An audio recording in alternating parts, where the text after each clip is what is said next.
Une fois notre nuancier enregistré et comme vous avez bien vu, groupé ensemble, nous allons l'amener pour l'utiliser dans notre logo Pedigree. Donc nous allons l'utiliser ici pour donner les différentes couleurs à notre logo.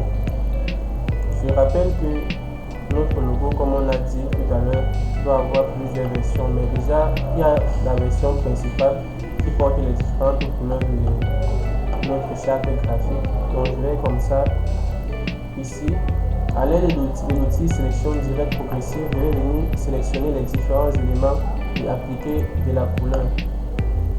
Donc je sélectionne cet élément là, j'échantillonne mon bleu, puis un autre élément à qui je vais donner de la couleur verte, puis un autre élément. Donc l'idée ici même déjà est de sélectionner les différents éléments qui vont avoir la même couleur.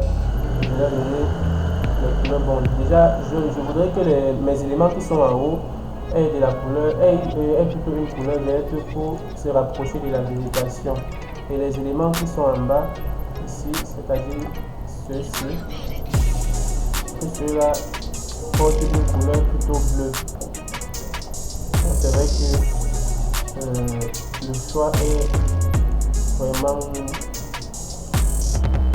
Votre choix doit être adapté à votre vision. Puisque ici, j'ai une fusion de ciel. Normalement, cette couleur devrait plutôt monter. Donc, j'ai ici une fusion, une synthèse de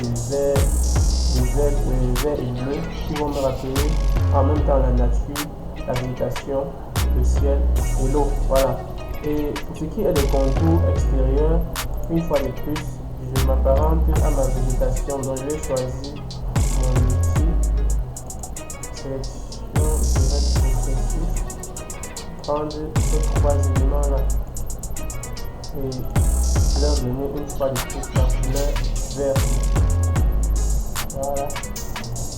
Et voilà, notre logo porte directement ou alors porte désormais ces différentes couleurs. Le texte va rester noir, le cercle également va rester noir. Une fois que c'est fait, puisque j'ai enregistré mon Pedigree tout à l'heure, puisque j'ai enregistré mon nuancier tout à l'heure, je peux le supprimer. Donc je vais sélectionner, je vais le supprimer. Puis j'enregistre juste mon logo. Voilà, voilà comment on a donné de la couleur à notre logo. Disons à la prochaine vidéo.